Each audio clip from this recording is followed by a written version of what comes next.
Et c'est la deuxième vidéo de la journée, toujours autour des expositions. Et Jamel Tata qui fait une exposition au musée Matisse actuellement. Et j'ai trouvé ce petit carnet de notes très sympathique. Je l'ai feuilleté au musée. Et je vais vous faire un petit opening aussi. Alors pour la petite histoire, le musée Matisse a envoyé sa collection à Tokyo et du coup il a demandé à Tata de se répandre en tant qu'artiste et avec toutes ces œuvres d'art qui sont de grandes œuvres d'art au niveau de la dimension et qui lui ont permis d'occuper tous les étages du musée. On va ouvrir ce petit document et je vous invite à aller voir l'exposition.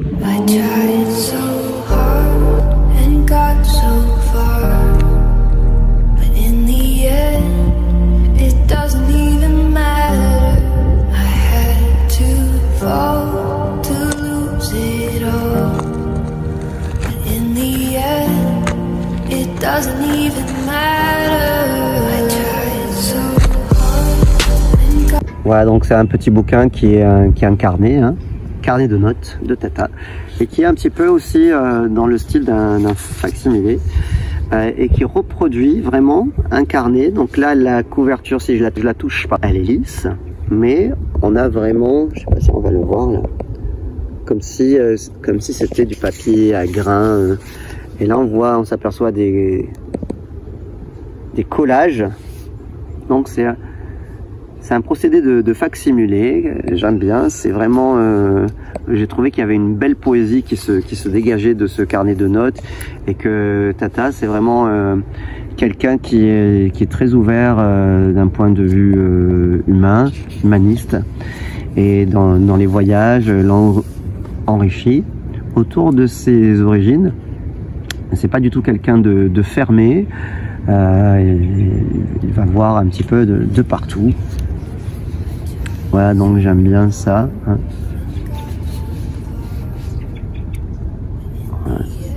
C'est vraiment un facsimilé. Alors il y a ces dessins qui font un peu penser à la ligne claire, si vous voyez de qui je veux parler, et qui font aussi qu'on les retrouve avec Matisse, autour de Matisse, puisque la ligne claire, elle joue avec Matisse, puisque Roy Lichtenstein avait fait un tableau qui s'appelle Tintin is Reading, dans lequel on voit un Matisse en arrière-plan de Tintin en train de lire dans son fameux fauteuil. Voilà, donc il y a des études de corps. Bon, il y a un univers qui n'est pas le mien, puisque c'est un univers empreint de mélancolie, de tristesse, de réflexion, on va dire philosophique, peut-être autour du passage du temps, de la mort, avec un côté peut-être désespéré, d'un point de vue anthothéologique, un peu désespéré, qui n'est pas du tout le mien.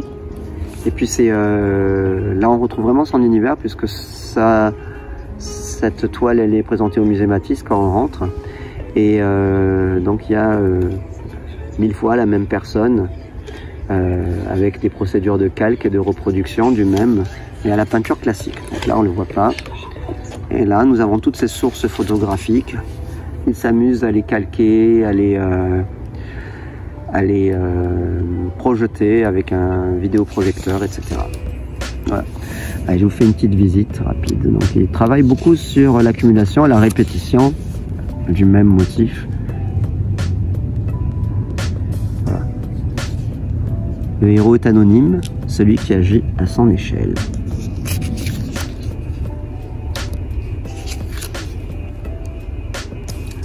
Malgré tout ça, j'ai beaucoup aimé ce petit carnet, c'est pour ça que je l'ai acheté.